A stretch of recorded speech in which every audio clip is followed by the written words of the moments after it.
Hello, everyone, and welcome to this 4-session training on ArchivesSpace Basics. I'm Jessica Crouch, the Community Engagement Coordinator for ArchivesSpace, and I'm joined today by your workshop instructors, Nancy Enneking of Getty and Noah Huffman of Duke University. In advance of the training, you received an email with an agenda for the workshop with links to all of the materials that you're going to need to participate in the workshop for the next 4 sessions. The materials are for participants of the live workshop only, so if you are listening to this recording in the future, this does not apply. I'm going to go ahead and drop a link into the chat for access to all of those resources too, in case you don't have that email handy. We're going to go ahead and look at the agenda very briefly now, which was emailed to you. So this is the email that you received. All of your course materials are available via this link that I am circling with my mouse, so I hope that you can see that.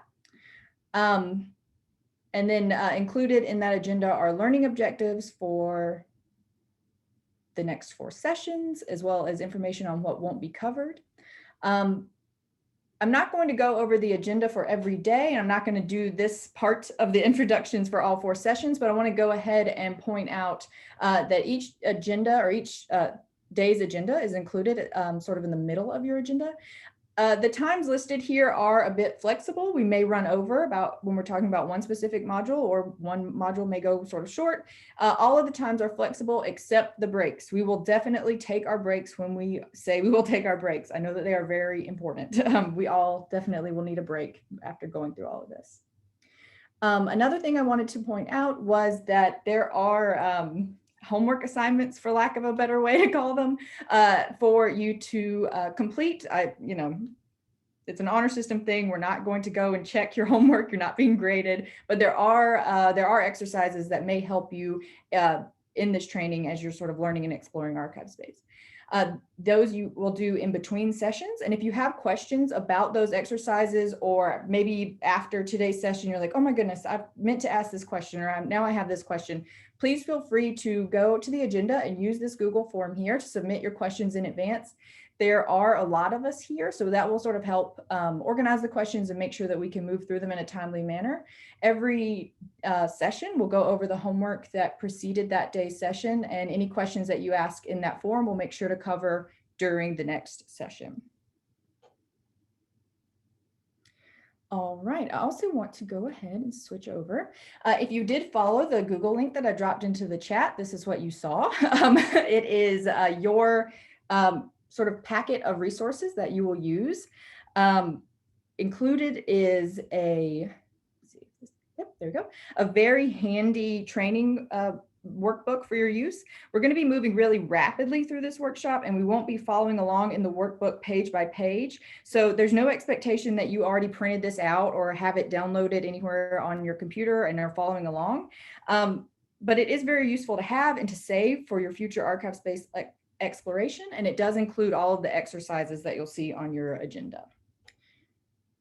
Also, there is a list of test instances included in that.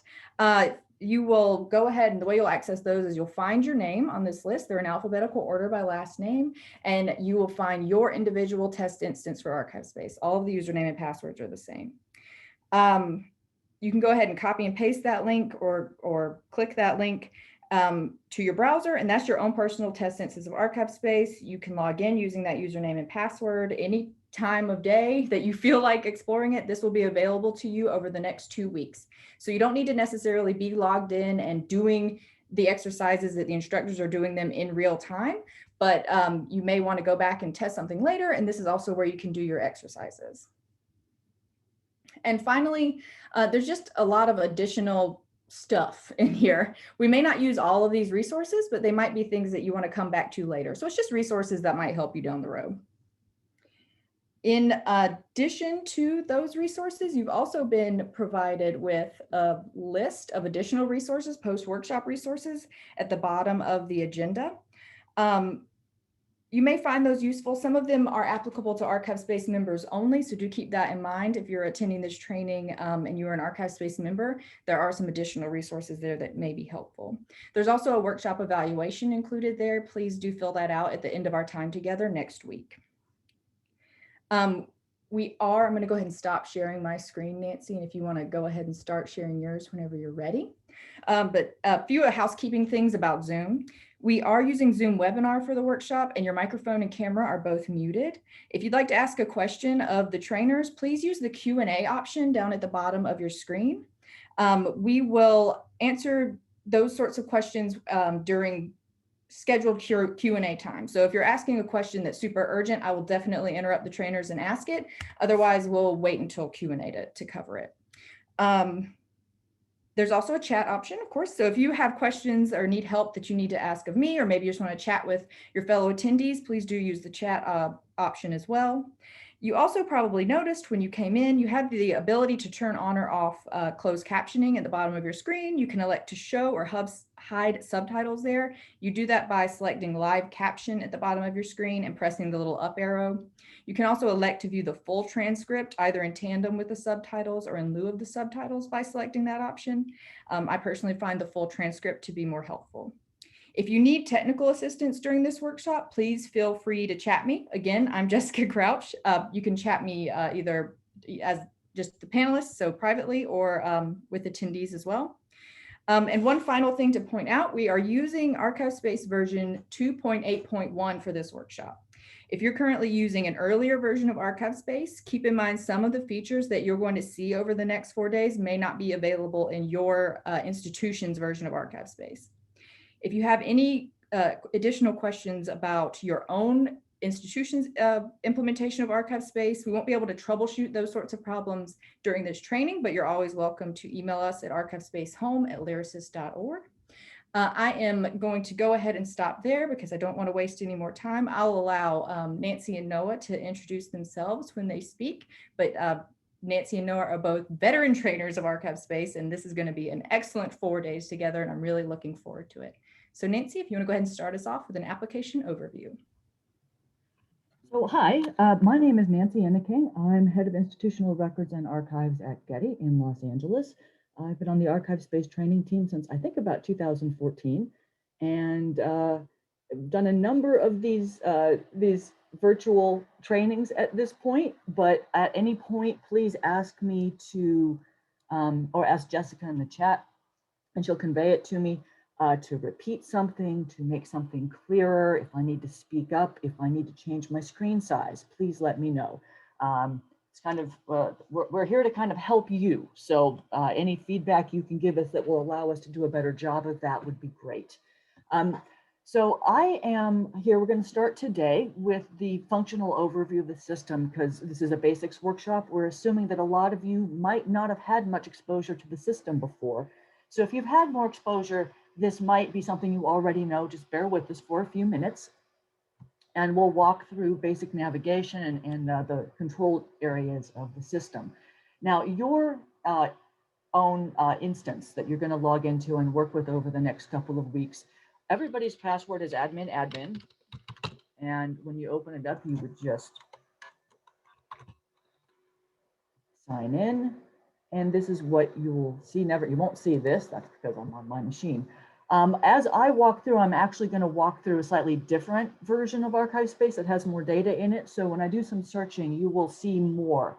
Some of the things you'll see during this functional overview, you won't see in your own application, simply because we haven't fleshed it out with as much data. So just be aware of that. So let's start. And I'm going to flip over to this one. It looks the same, but it's slightly different. And we're going to look at the 4 main control areas within the system. The first one is up here in the upper right. And this is an overall sort of more system management area. If throughout, we're not going to have time throughout to really go into much detail on setting up repositories and users. That information is covered in your workbook on pages 143 and 146, respectively. But I'll try and say a brief word as I'm going through this section, just so you'll have a reference point. So up in this upper right, you can select repository. In this case, we have 3 repositories in the system. That kind of scenario might arise if, say, you're a more complex institution and you have multiple departments or programs using the application. At Getty, we have special collections and institutional archives. So we use 2 repositories. For a smaller institution, you may only have 1, in which case you'll only ever see 1 here to select. Because I'm logged in as an administrative user, which is the highest level possible, I can see all the repositories that exist in the system and choose between them. That can be handy if you're helping to support multiple repositories. Under the system dropdown, which is right next to it, you can see, again, also some higher level functions. Because again, I'm logged in as an administrator, I can see all of these. If I were logged in as a regular user in a repository, I might see very few of them. So managing controlled value lists. This controls all of the dropdowns throughout the system, and they're shared across all repositories if you're in a multiple repository environment. So this is an area where higher level administrators work, and they'll want to be in touch with each other so that changes aren't reflected appropriately across the application. Managing container and location profiles. These control box sizes and shelf sizes, and they're used in space management, which is a topic that's going to be too advanced for the workshop over the next 4 days. But this is where you would declare the sizes of boxes or the containers and the sizes of shelves. To actually manage repositories, I'm just going to open this briefly. This is where you would create a repository, and this is our active repository where you would enter some data about it. So in this case, this would be the abbreviated form of the name, which actually shows up here. And the full name of the repository is down below. You can have an organization agency code. I think that's our mark field, parent institution name, country, URL, and branding. We're not going to have time to discuss OAI, PMH, harvesting. That's far more complex topic. And I'll admit it, I'm not even totally current on it. Contact details for the repository appear in here. So if you have, these will appear in your XML finding aids later. So this will be your contact information. Be sure that it's generic. If you put an email in here, this is what will, or a telephone number, you could add a telephone number. This is what will show up on your finding aid. So if you put your personal email and phone number in here, you're going to get calls. In this case, we put it to a generic reference contact place. And then to back out of it, there are always throughout the system, you will see breadcrumbs over here, and you can back away. And that's standard behavior throughout the system. There's also a manage users. And in this place, again, when you're logged in as an administrator, you can create a core user record. This user record, it can then be assigned to one or more repositories depending on the level of permissions required. So for example, in my home, we have special collections and institutional archives. I might be a manager in one repository and only a viewer in the other repository, potentially. So that's why as an administrator, you can make a core user record and then later assign it to repositories with varying levels of permissions. But this is where you find it. It's up here under system. There can also be some system information that shows some of the config information that can be helpful when troubleshooting. And there's a link to the ArchivesSpace Help Center, and we'll go over here a little later. So I'm going to go back out and away from this record to home. Over here, this is, I'm logged in as me. In yours, you'll see yourself logged in as admin. And during the drop-down, you can set preferences in terms of some of the display across the staff interface. And I think we'll discuss that very briefly on customizations on our day 4. So we'll go into more detail at that point. You can become a user. So if I am logged in as an administrator and one of my staff is having difficulty with something, I could log in as that user and then see exactly what they're seeing, which can come in handy. Again, another, wherever these little question marks are, it's also a link over to the ArchivesSpace Help Center. Now, the second control area is this area here where you see the abbreviated name of the repository that you're in. And if you click on the little arrow next to the little year, you can see manage groups and user access. This these two are where you would assign permissions to your users. So because this repository is active, if I go in and assign user access, I would say that Noah could be assigned to potentially all of these permission groups in the system. I guess that was Stacy. I updated Stacy. So there we go. So this is where you would assign those permissions within this repository. And I'm going to clear this out. You could also, if we were talking about assessments in this training, which we can't, you could manage attributes here. Managing top containers is always one of my favorite parts of the system. You can do things in bulk with boxes. So you can assign multiple boxes to a location. If you have two boxes that were accidentally created and they're the same box, you can merge them. You can assign box sizes to things in bulk. It's a fairly handy area, and we will get there, I think, tomorrow. On Thursday. We will get there on Thursday. Transfer repository is a very high level thing. I think it's transferring all of the contents of one repository to another. There are use cases that require that, but we're not going to go into those here. Background jobs, I'm going to open it briefly. These show in the create jobs, the options here are batch, find, and replace. I would be very careful with this. It is a beta version. You can go through and do some bulk updates. There is no undo. So be very careful of what you do. Choose to play and know that it's still a little experimental. You can generate a report of container labels. You can create and run reports that are pre-built in the system. You can generate PDFs. A number of the data import functions can be found in this background job area. There are a couple that you will also run through the resource record, and we will show you those tomorrow. And trim white space. So this is one way of getting to background jobs. The idea of the background jobs is that they run in the background. So you could still be working in the staff interface while these jobs are running again, in the background. So that's the idea. They were moved over here to kind of help improve performance. So you don't just have to sit on the screen and wait for them to finish running. So that's the second command area. And let me go back home.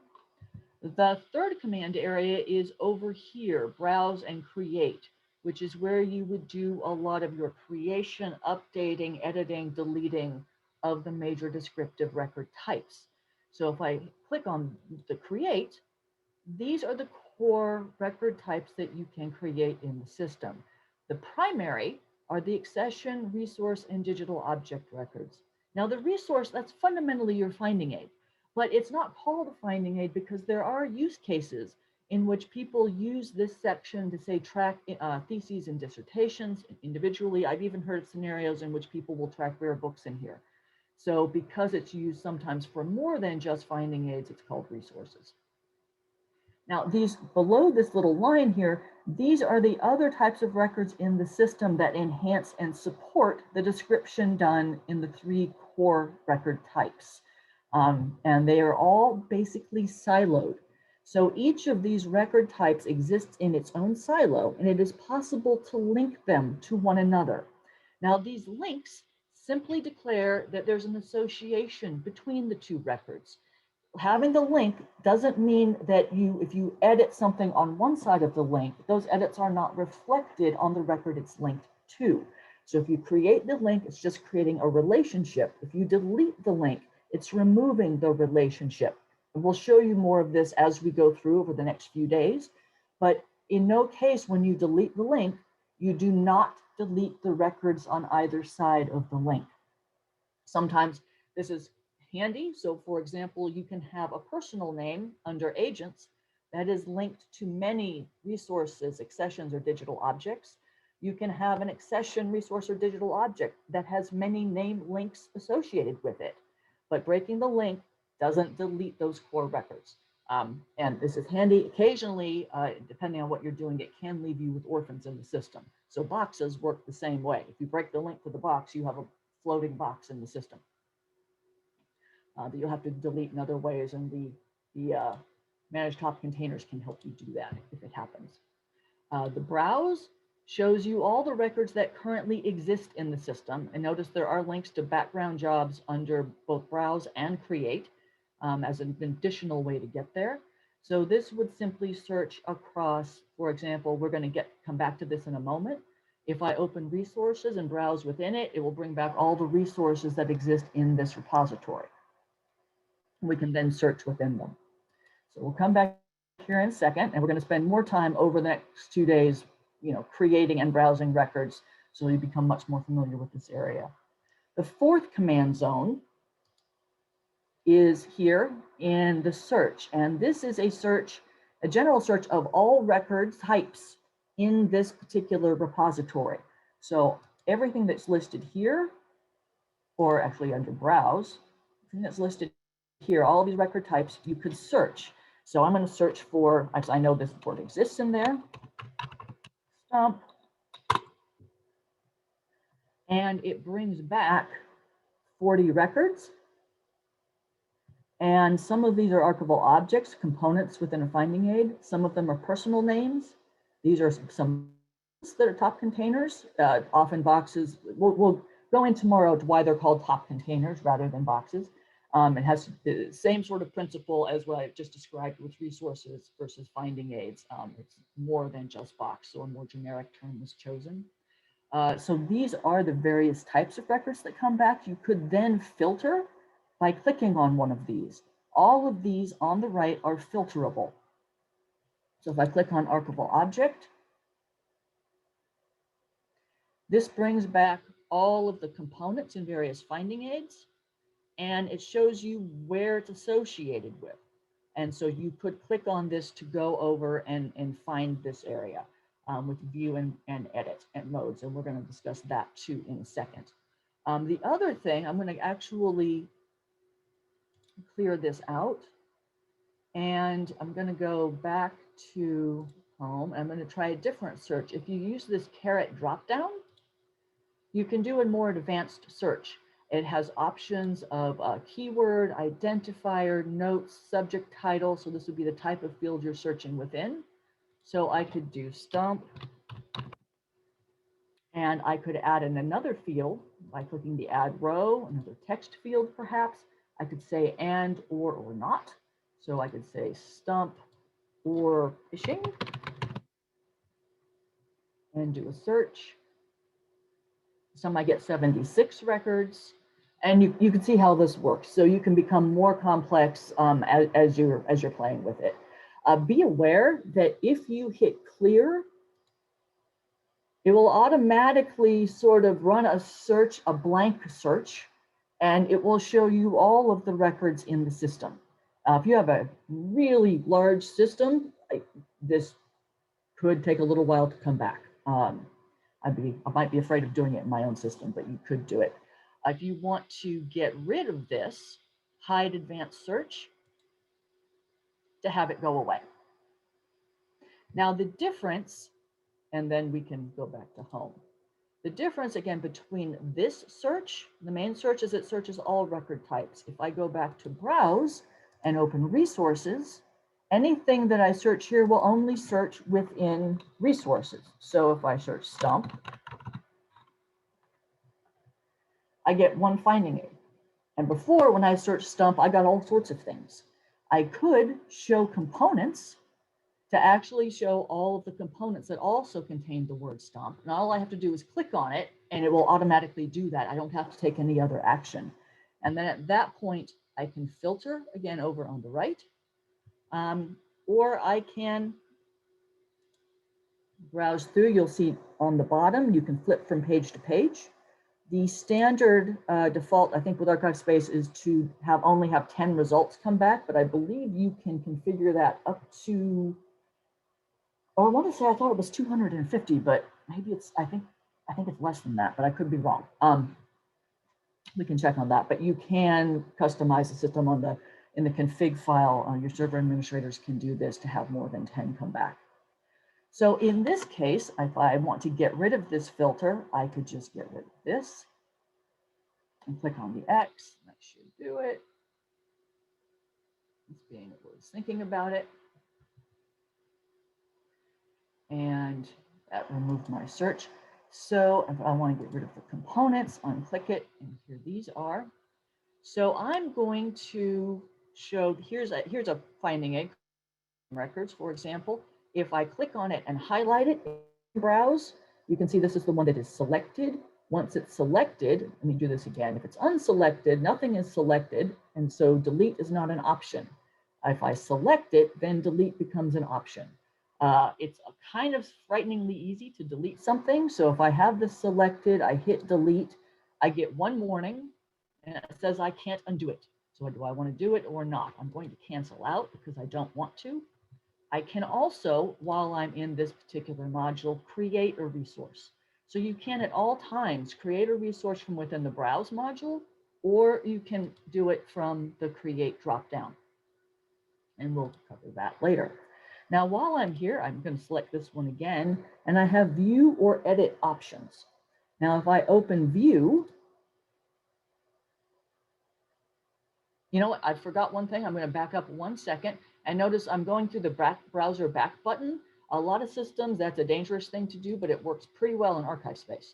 So I'm going to go back, and so here's back to my search list.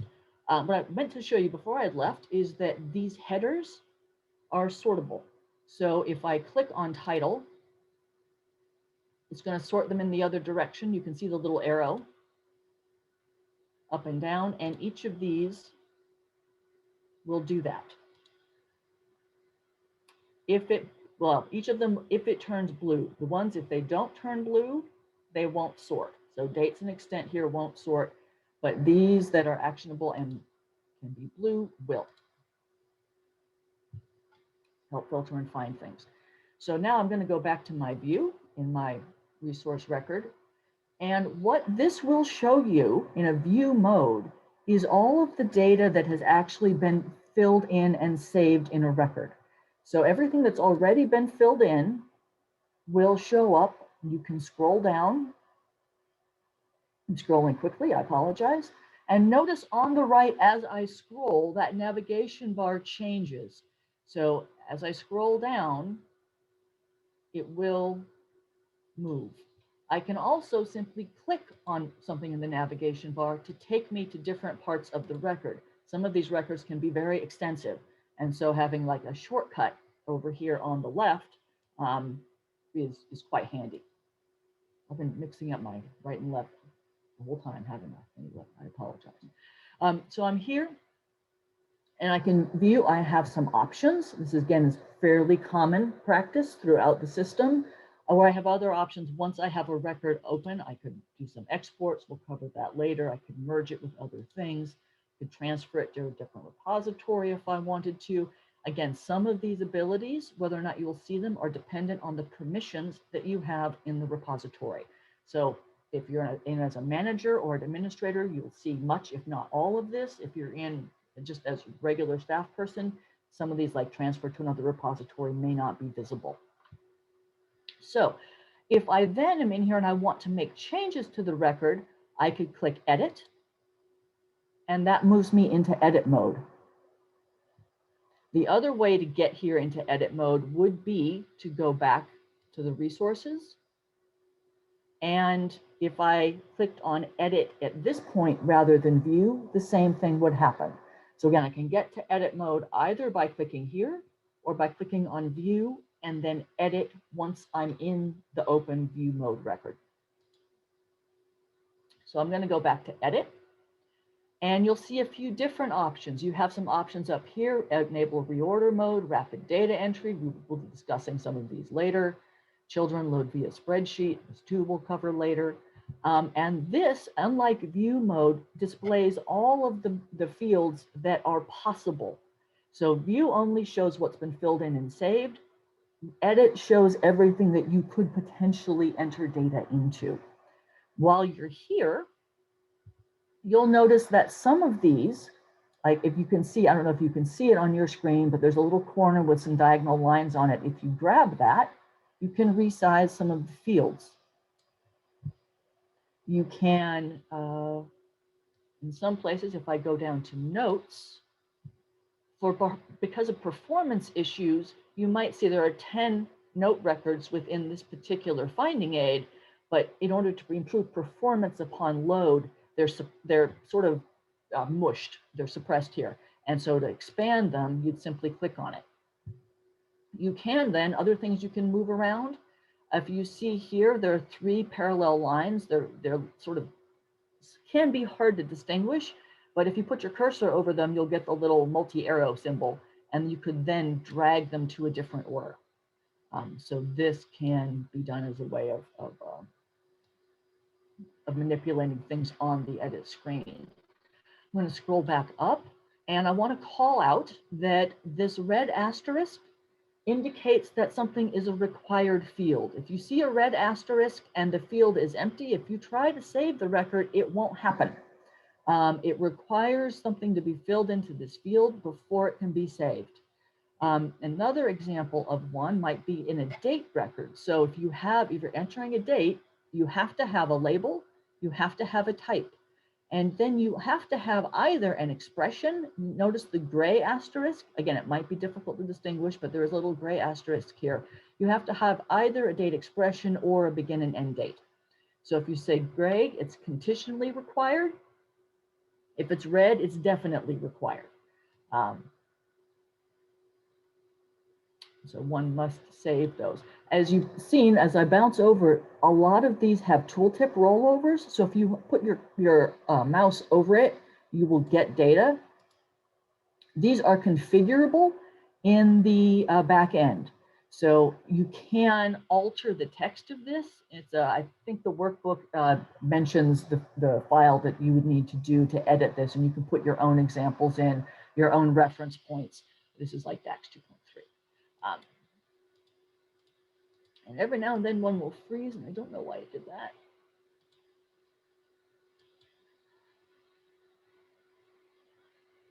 What I just did there to get away from it, sometimes when these do the hover over, there'll be a little, let me try this one more time.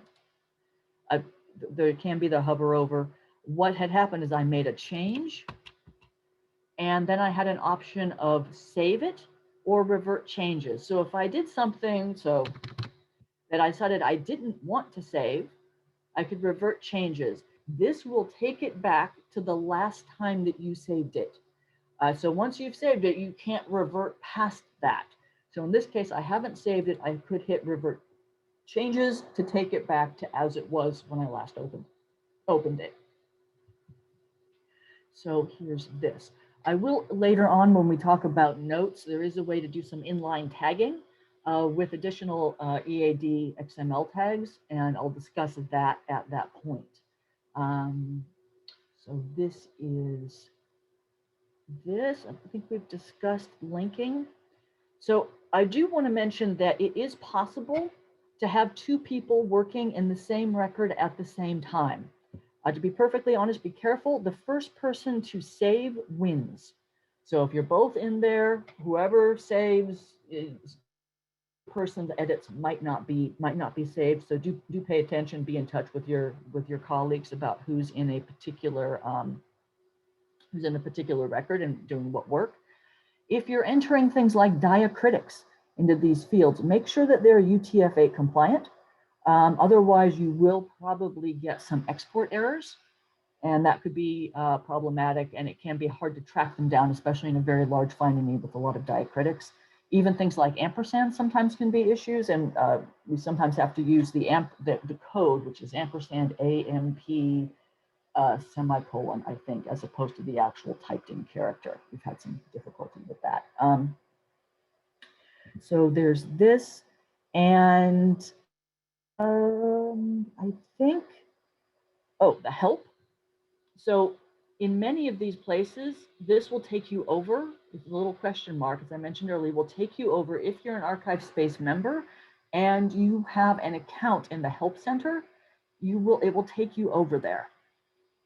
So if I clicked on it, and I logged into this earlier, so it should take you to the place that the help says that it will.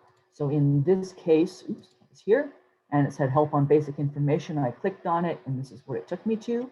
Most of these sections have this. Language, as it happens, does not. So if you want some description on languages, if you click on the basic information, you can come over, you can then see this languages subrecord. And you could click on it to get more information about that particular part of the system. Now, while I'm mentioning subrecords, for example, we have some in the system, dates throughout all of the modules, resources, accessions, digital objects, wherever a date, and even in agent names, is formulated, this is the structure. So all date records will look like this screen. There are drop downs. And so if you see the drop downs, you'll realize that some of these make a lot more sense in some contexts than others. So this date in a finding aid, this may not be, agent relation may not be appropriate, but the drop downs are also consistent across all of the usages. So this drop down will show up as options every place the date record is used throughout the application. So for dates for creation, it might be, in this case, it might be creation. If I were creating a date in an agent name, it might be usage or existence, might be the more appropriate terms. So just pay attention to that. The same thing holds true with something like extent. Extent is structured in exactly the same way wherever it appears in the system. And this is standard. And again, watch the drop downs because they're consistent. If I want to add an additional extent, I can have multiple. You can see down here at the bottom, there's this little plus sign. You could add one here. You could also add an extent up here. And then if you decide after the fact that you don't want to keep the second extent, you could click on the little X, which was over here, cancel or confirm removal to remove that subrecord. Now I want to touch very briefly on the PUI. There's a lot of text in your manual, in your workbook about this.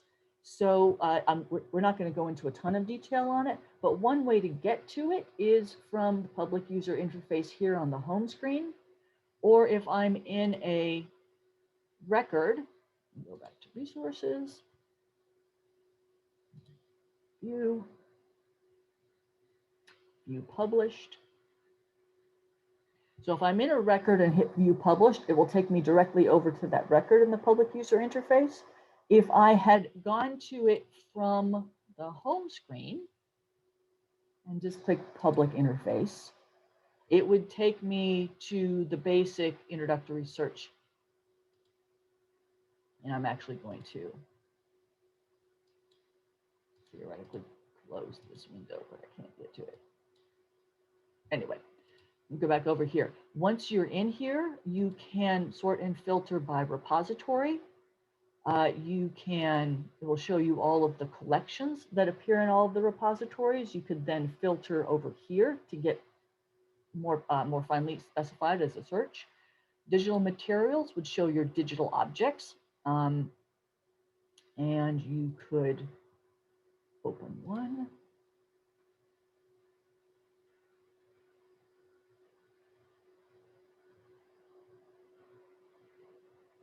There.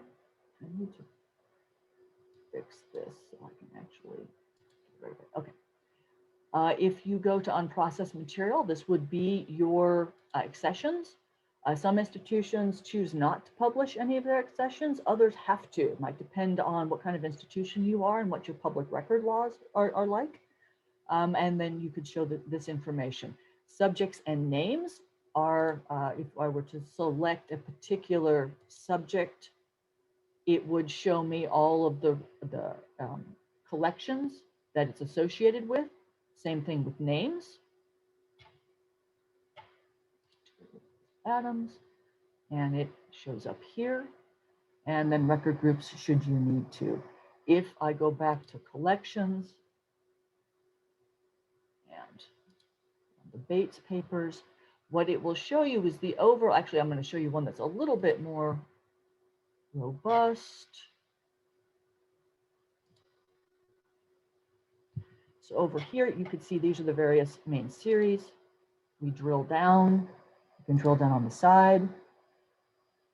And as you click further down, it will change the main screen. If I go back to the top, I can see a collection overview, which is the summary.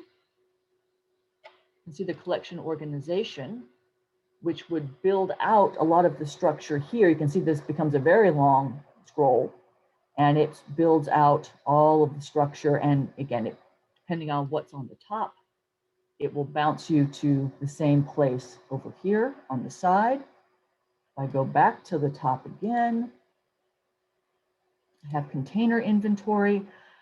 For this can come in handy when a finding aid is in intellectual rather than physical order. So if things in box 1 are scattered around your finding aid, you could pull up the container inventory, pull up box 1 and see everything that's in it, regardless of where it's actually located in a given finding aid, which can come in handy. So I'll go through and play with this, and I think my time is up, and I think I've covered most of our functional overview. Again, we can answer any additional questions you have later.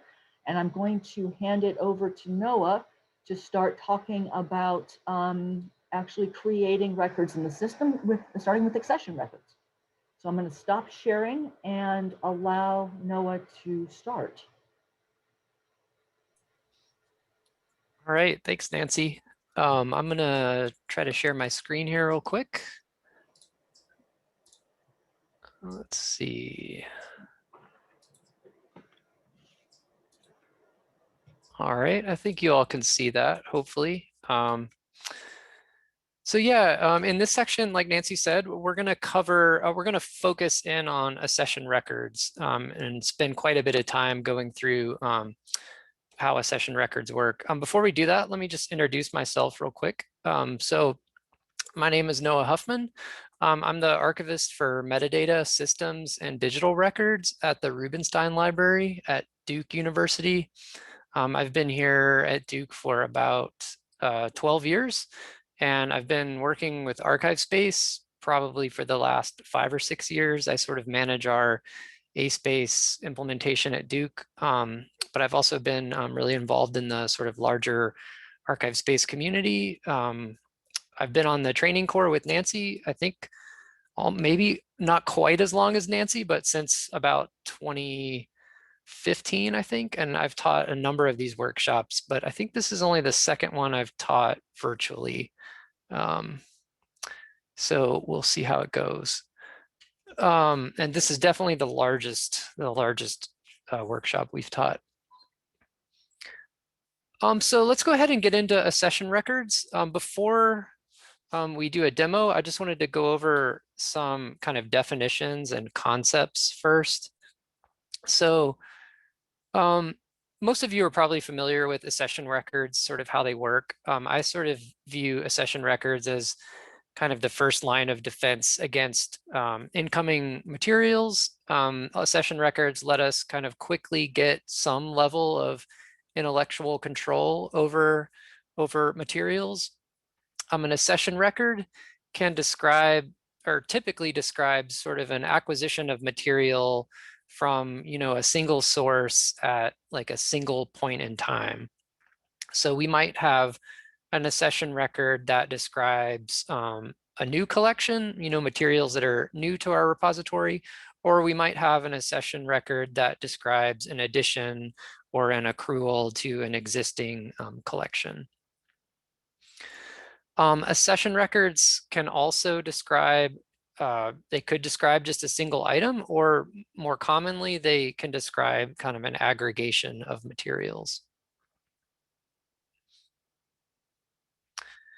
So how do accession records function in ArchivesSpace? So they're, compared to a lot of the other record types that we'll see in ArchivesSpace, accession records are fairly basic.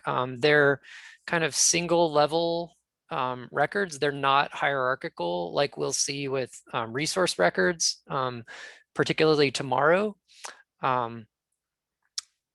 Accession records, like Nancy pointed out, accession records can be linked to almost all of the other record types in ArchivesSpace.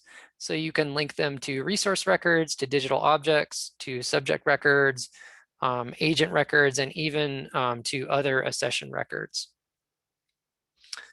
And then one really nice feature about ArchivesSpace that I think Nancy will show later is that data in an accession record can actually be used to what ArchivesSpace calls spawn a resource record. So if you sort of do more robust description in an accession record and you want to repurpose that description in your resource record, which could eventually turn into your finding aid, that's something that you can do in ArchivesSpace, so you're not kind of copying and pasting or re-describing materials in a resource record. And we'll see how that works in a little bit. So let's go ahead and kind of get our hands dirty, like creating a sample accession record in ArchivesSpace. And hopefully you all can still see my web browser here. So what we're going to do, just for the sake of this example, we're going to, use this collection here from the Smithsonian as this published finding aid as kind of an example to kind of backwards create an accession record for it. So just so we have some data to work with. And this, I chose this collection because we already have the Krispy Kreme donut records in our test instance of ArchivesSpace. So we're going to stick with the donut theme and do the Sally Steinberg collection of donut ephemera. This is a real collection that exists in the Smithsonian. You can read more about it here if you want, but just know that we'll be using this as an example. So if I go back to ArchivesSpace and I go to the home screen, if we want to start a new accession record, what we do is we go to the create dropdown right here, and then we see accession is the first option. So we'll go ahead and click on accession. And then now what we have is a sort of brand new data entry template for an accession record. Before I start throwing data into here, let me just scroll down and just point out, I always like to stop here and point out that there are a lot of fields available to you in ArchivesSpace for most record types. And you can see that's true of accession records. We've got a lot of fields here. And then we've got a lot of possible subrecords that we could create in the context of this accession record. I always like to point out, just because all of these fields are available to you in ArchivesSpace doesn't mean that you have to put data in every single field in ArchivesSpace. A lot of folks get really overwhelmed when they first implement ASpace because they're wondering like, oh my gosh, now I have to start like filling out all these fields when before I just filled out like a 3-column spreadsheet for accessions or something. So just know that just because these fields are all here, you don't have to use them. What I would recommend is that in your institution, you sort of settle on some best practices for which fields you want to use and how you want to format the data in those fields, and then develop like a local best practices kind of guide for each record type. So with accession records, as Nancy pointed out, we can see which fields are absolutely required, are system required, if we look for these red asterisks throughout the application. And with accession records, there's only one required field, and that is the identifier field. And so normally what I like to do is I like to fill out the required information as soon as possible, and then I kind of save the record. You'll notice the identifier field here has 4 separate boxes. You're not required to use these 4 boxes, but this is just to accommodate all the variations of accession numbering schemes that institutions might have. So you can have a 4-part accession number if you wanted to.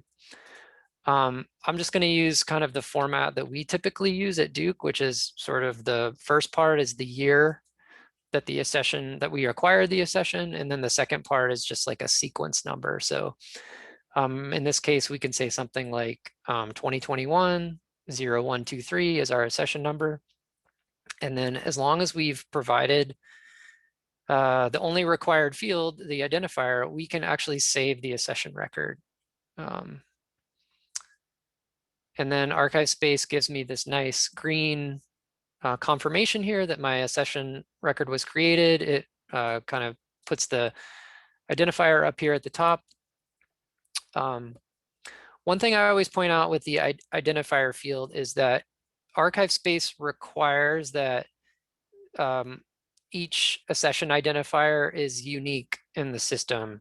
So if I tried to create another accession record with this same identifier, it would not let me do that, which is kind of a fail-safe. Just so you know, if I wanted to create another accession record and I said something like 2021.0123, which is more or less the same accession number as I entered in the previous example, but I put all of this in one box in the first field, it will let me save this. So just be aware of that if you're not consistent about how you parse your numbers into different boxes, you may end up with duplicate accession numbers. So if I go to browse accessions, you can see now I've got kind of two accession records with the same number, which, I really don't want. So again, this is an area, let's go ahead and delete this one. This is an area where you'll want to develop some local best practices about how you enter these numbers consistently. So let's go ahead and fill out some of the other fields. We're not going to fill out every field, but we'll just kind of go through this record and then briefly talk about what these fields are intended to be used for. So the title field is pretty obvious. We're going to go ahead and put the title of the accession in here. And in this case, we have the Sally Steinberg collection of donut ephemera. I'm just going to copy that for expediency and paste it in here.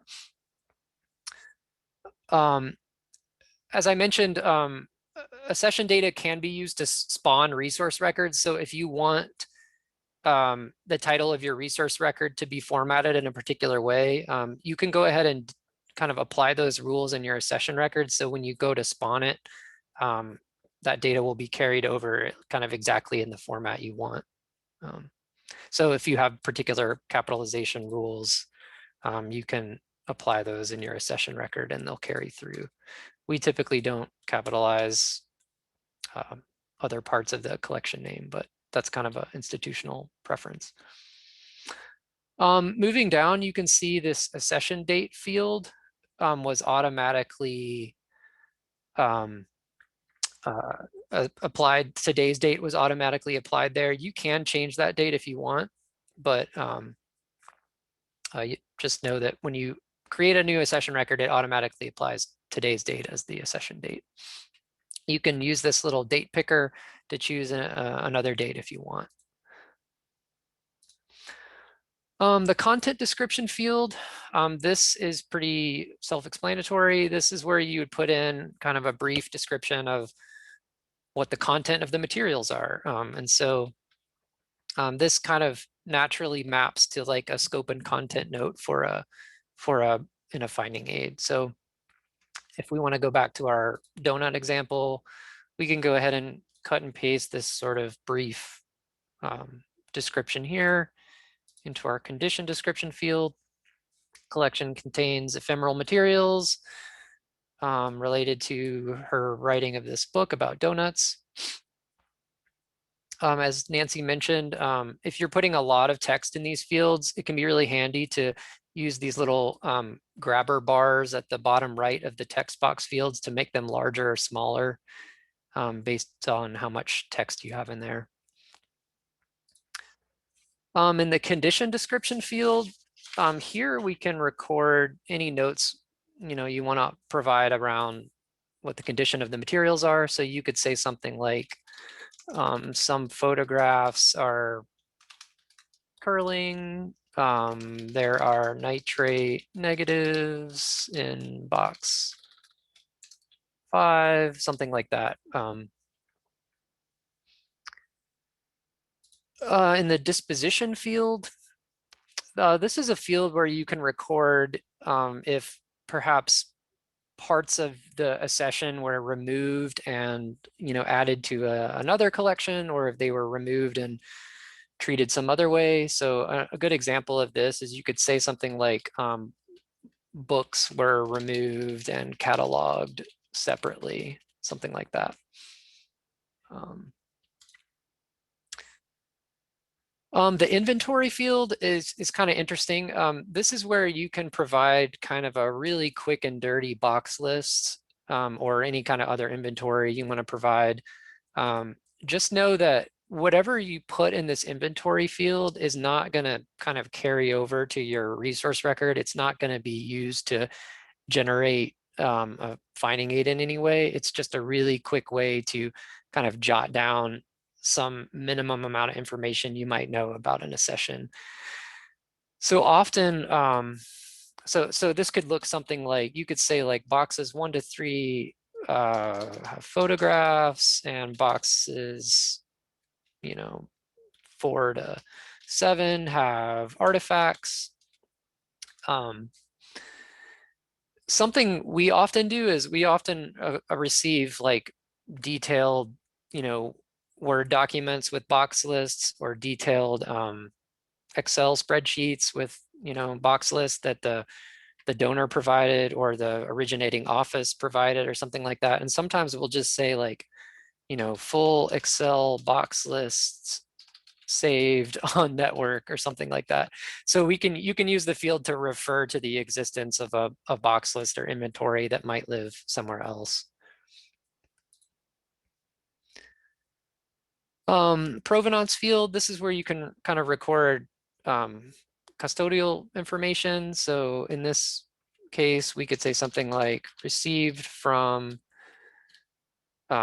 Sally Steinberg as a gift in 1991. And I believe this is a field that will map to your resource record if you spawn.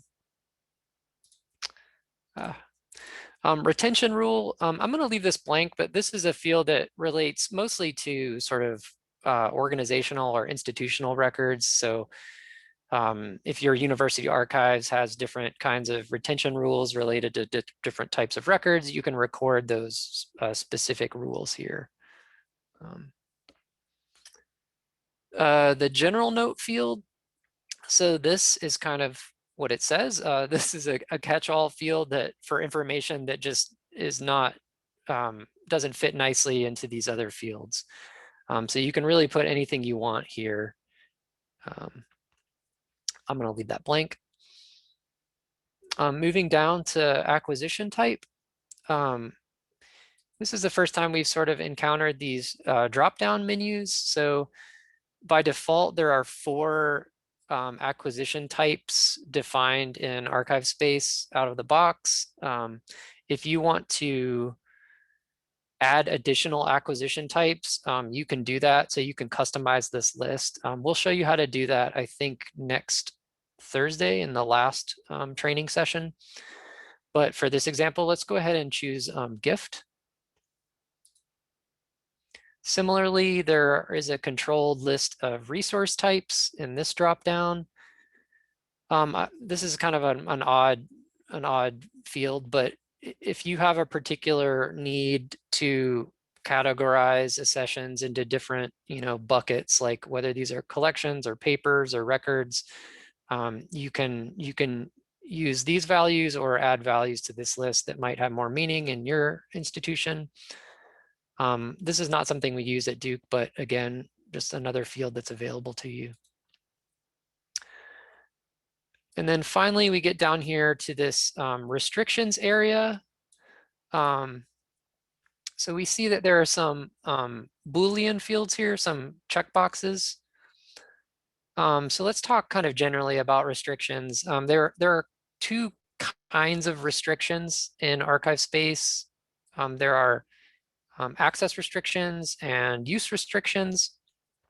And we can kind of indicate those separately.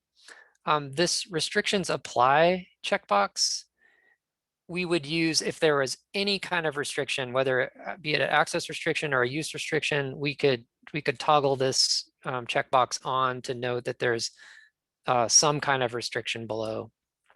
Let me skip over this this publish checkbox quickly and finish talking about restrictions. So let's pretend that this collection, this accession has access restrictions. Just to clarify, access restrictions are really restrictions that would prohibit somebody from viewing the materials or using the materials themselves. So an example of an access restriction might be something like original audiovisual materials are closed to use in this particular accession. So we would check that access restrictions exist, and then we can provide a note about the nature of those restrictions. Similarly, with use restrictions, a use restriction typically assumes that somebody can access the materials, they can see them, but there's some restriction on what they can actually do with them. So a good example of that is we could say something like photocopying of writings is prohibited without permission of the donor, something like that. Copyright restrictions are also sort of a form of use restriction. If you want to learn more about the nuances of restrictions, that's covered, I think, in DAX, and you can see some of the examples in these tool tips, these boxes that show up that Nancy was pointing out earlier. What I'm going to do before I move down any further is I'm going to save this accession record just to kind of commit the data that I've entered. ArchivesSpace does not auto save like, some web-based platforms. So it's a good idea to just routinely save your records as you're working on them. Sometimes you'll be working on a record, you'll go to lunch and you'll come back like 2 hours later and ArchivesSpace will have like terminated your session. And so you might lose any data that you had entered and not saved in that, period of time. Okay, we're not going to cover all of these subrecord types that you see down here at the bottom, but we are going to cover a few of them, dates and extents.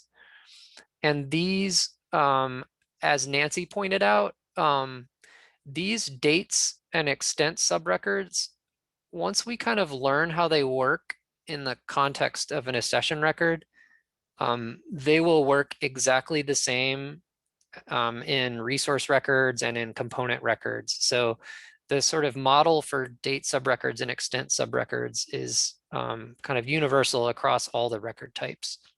So we'll kind of spend some time learning about them here with accessions, and then we won't have to spend quite as much time on them when we get to resources.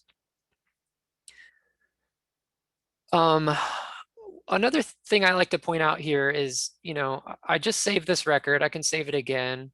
ArchivesSpace gives me this green confirmation message that the accession has been saved. If I go down here though to dates and I add a date subrecord, you'll see that kind of a new set of fields pops up here. Date subrecords have their own required fields. If I sort of add a date subrecord to this accession record, and then I try to save the accession, ArchivesSpace is gonna kind of bark at me. It's gonna complain with this red error message that some property is required but is missing. And so if I click on that, it's gonna jump me down here to the date subrecord.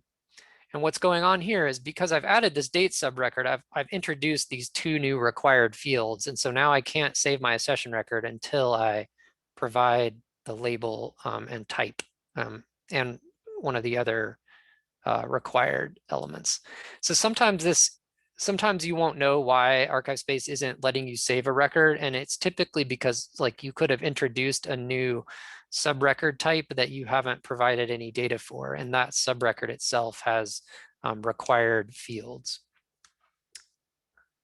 This is especially true if you set up templates that have that automatically create subrecords. All right, so let's fill out a date subrecord and kind of learn how that works. So with date subrecords, there are essentially three required elements. You have to have a label, a type, and then you either have to have a date expression or a normalized date. And we'll see kind of how this works. By default, the label is always set to creation. That's almost always what you're going to want to use in a session record. So what you're saying here is that the date that I'm providing refers to the creation of materials in the accession. If you want to have some other sort of date, you can see the other date labels that exist in this dropdown. If we go to the type field, you'll see that these are the three type values. You can have inclusive dates, single dates, or bulk dates. In this case, we're going to go with inclusive dates because we know if we go back to our donut finding aid, we know that the dates of these materials are from the 1920s to 1987. So what we're going to do here is we're going to provide a date expression in the expression field. And just to point out here that you can type whatever you want in the date expression field. There's no sort of validation rule on the date expression field. So I can have terms like circa or undated or about, or I can have an S or whatever in this field, and ArchivesSpace is going to allow that. I can also save this record because I've provided the three required fields: creation, expression, and the type field. So I can save that. And it's saved fine. If I want to provide normalized begin and end dates, I can also do that in my date subrecord.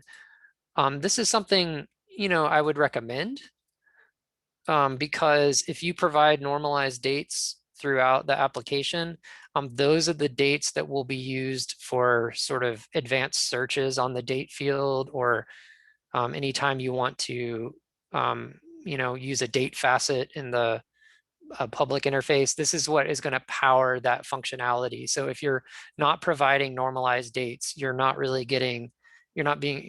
able to take advantage of the sort of functionality that Archives provides for browsing and searching dates.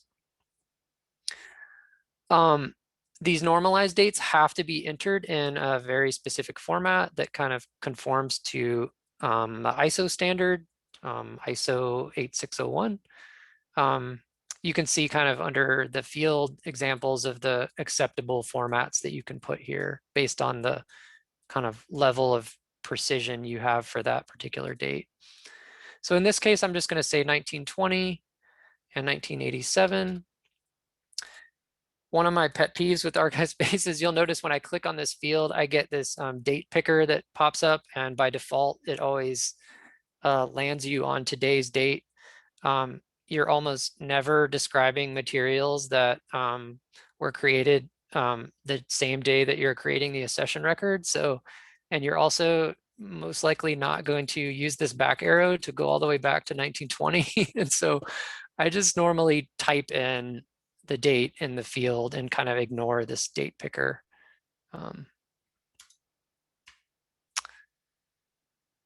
Below here, you can see that you have some other fields available in the date subrecord. These are all optional, and honestly, these are not ones that we typically use, but you can qualify the certainty of a date, whether it's approximate or inferred. If you have dates that use some other, that might be BC or CE, you can kind of qualify that here. And similarly, if you're using some alternate calendaring system that's not Gregorian, you can add that value here. But again, typically, in most cases, we just leave these blank and kind of accept the defaults. Another thing to point out with dates and extents is that these subrecords are repeatable in the context of an accession record. So if I want to add another date subrecord to this accession, I can either click add date up here, or I can use this little plus arrow or plus button that appears below the date subrecord. So if I click that, I'm going to get kind of another, version of the template I just filled out up here. So the reason you might want to use this is, let's say, for example, you want to have bulk dates. So let's say like all the materials from 1920s to 1987, but maybe the bulk of it is from 1960 to 1980 or something like that. This is how you can provide that kind of bulk date information. And then we could save that. Another thing to point out just while we're here, instead of scrolling back down every time to the date area, ArchivesSpace has this nice navigation menu on the left that kind of shows you all the different subrecords. And so here we can see, like in this accession record, we've already created 2 date subrecords. So if I click on dates, it'll jump me down to the date section here.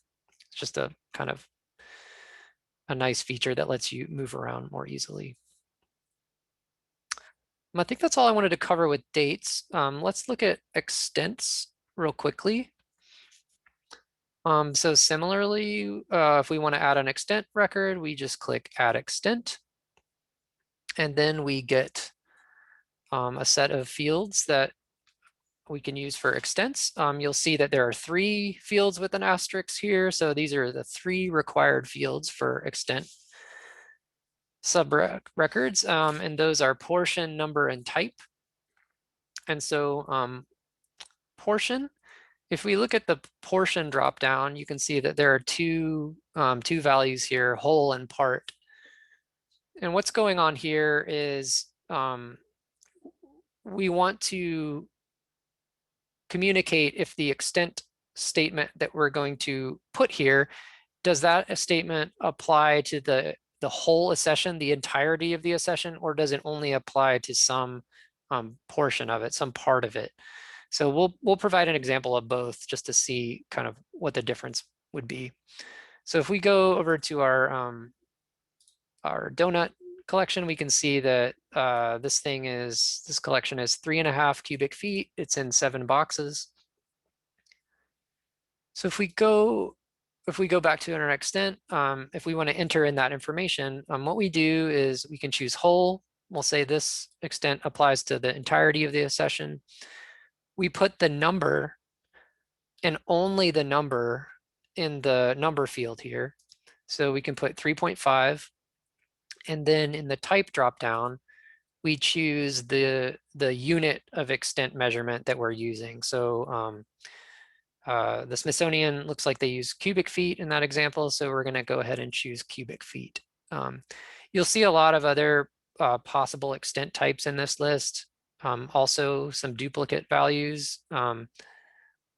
This is a list that's configurable, and we'll see how you can kind of manage this list on next Thursday, either adding values or eliminating values or kind of merging values together.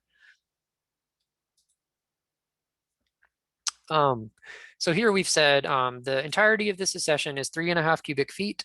If we want to provide some additional information, we can use this container summary field. I think for us in the context of accession records, this field is really useful to sort of provide some information about like what sorts of boxes or other containers, make up this 3.5 cubic feet. So we could say something like, this is 7 whiskey cartons. We always get whiskey cartons for some reason. And then we could also say like, maybe there's one, 25 count Munchkin container.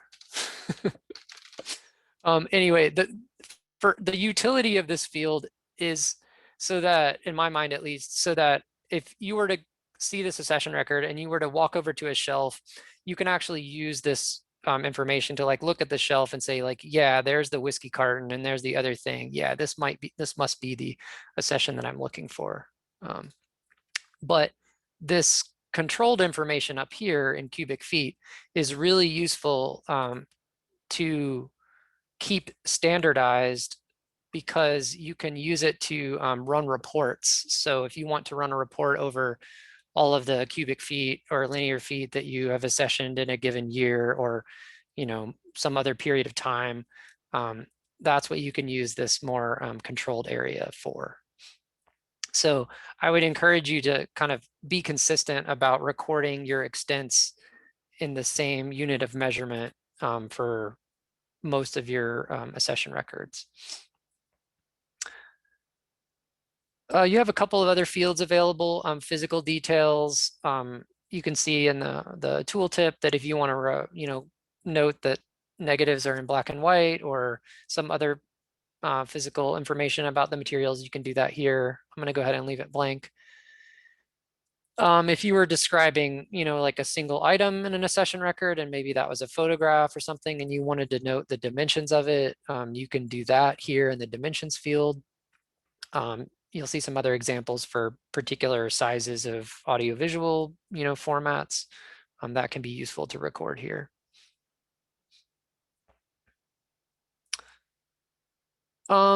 So that's all that's required for an extent record. If we want to add another extent, and then in this example, maybe we want to say that this extent statement just refers to part of the collection.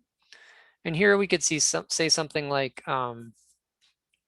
that there are, 5 gigabytes of, digital materials in this accession, and maybe they exist on 4 flash drives and, one, 5-inch floppy or something like that. So this is just an example of showing you how you might use an extent record that has part as the portion.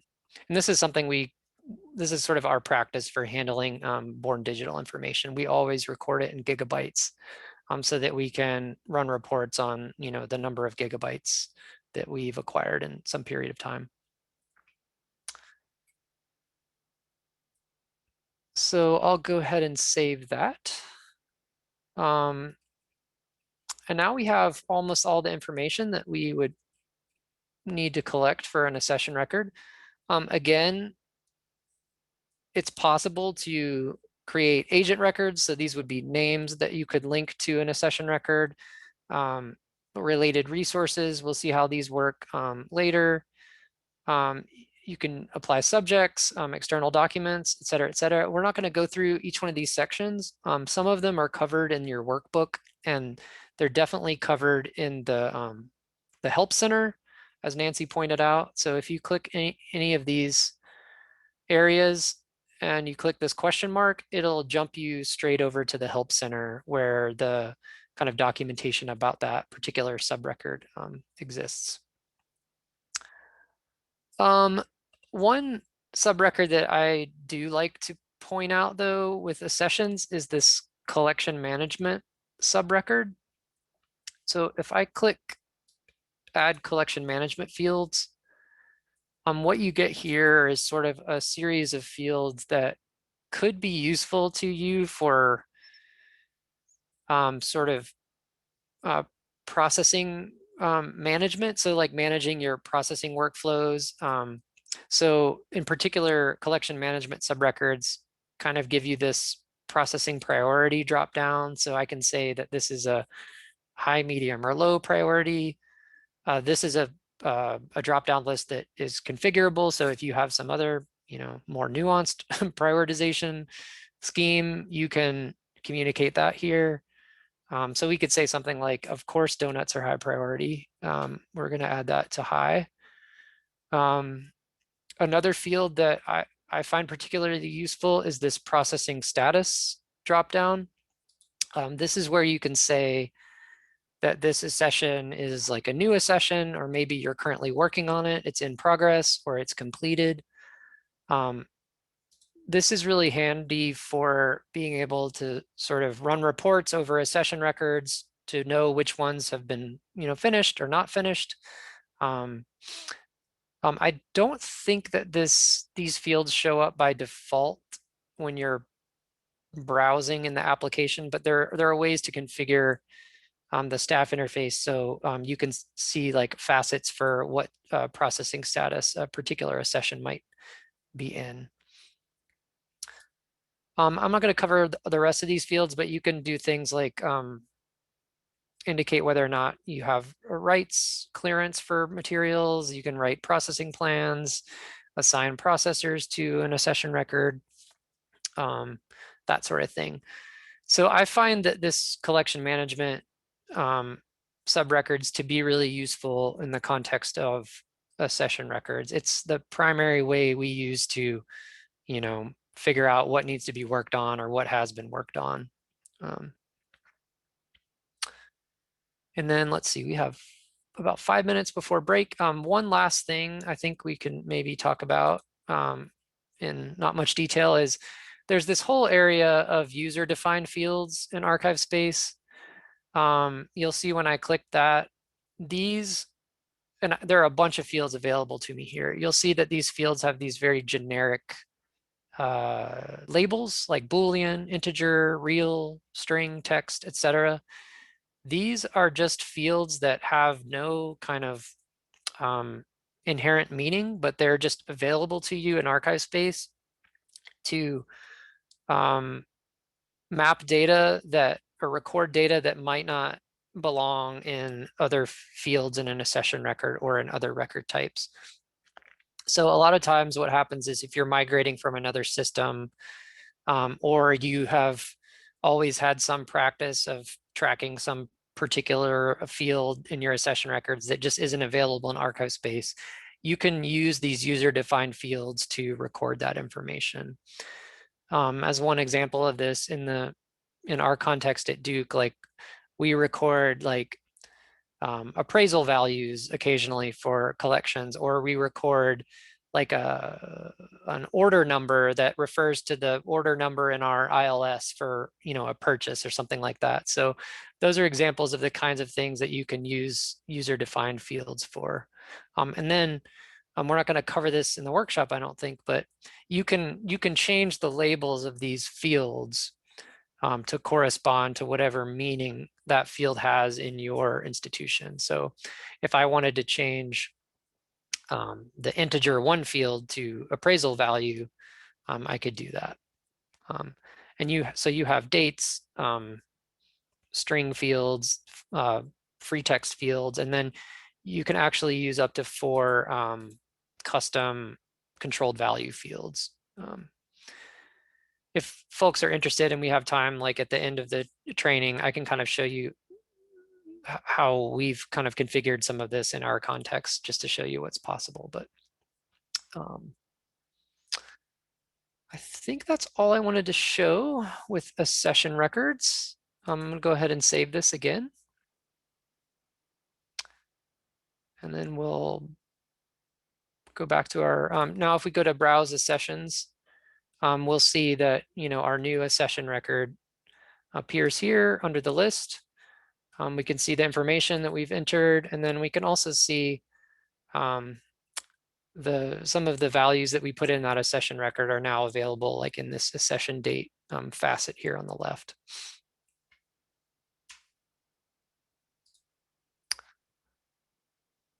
I think that that's all I wanted to show. I'll stop sharing now, and it looks like we got about 3 minutes until break, but I don't know if there are any questions, Jessica, in the chat that we should address. Noah, that was great. So there were a lot of questions in the chat, and Nancy has been just plowing through answering them via text. So if you asked a question in the Q&A, make sure you look at the Q&A in the answered section. Nancy or I have answered it. So there is an answer there for you. So If it was your question, be sure to check, but if it wasn't your question, be sure you catch up on all of the questions in the Q&A, because there's some extra information there that might prove useful. We did get one question that just came in, so I'll go ahead and let you answer it live, and then before we go to our break. Is there a way to record or store deeds of gift or other registration records associated with the sessions? Yes, you can do that. I can share my screen again real quick. One way you can do that, if we go back into this accession example, there is a subrecord called external documents. This is a little bit odd, but ArchivesSpace lets you kind of refer to the existence of documents. If that there's no way to upload, like a Word document or an Excel file and store it in ArchivesSpace. But if you want to store it somewhere in your local network or somewhere else that is accessible by a URL or by a link, you can say something like deed of gift, and then you could record the location of that deed of gift in this location field. That's one way you can do it. Hopefully that makes sense. In our case, we don't actually publish, we don't have URLs for these things, so we might just say that the deed of gift is in the CCF, our collection control file. Noah? Yes. Your screen is not shared if you meant to be sharing. Oh, no, sorry.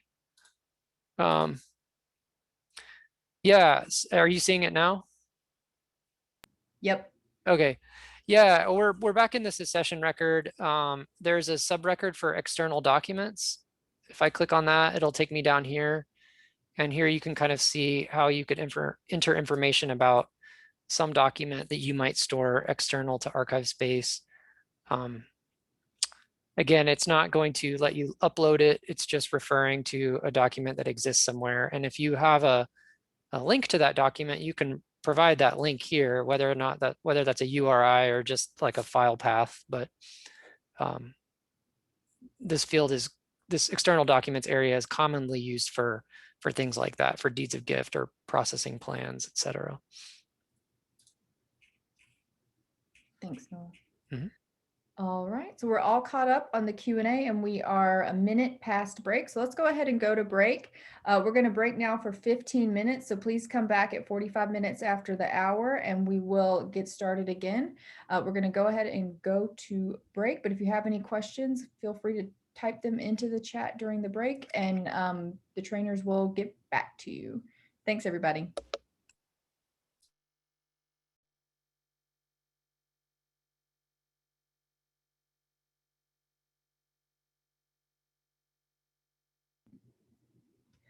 All right, it's 45 minutes after the hour, 1:45 here.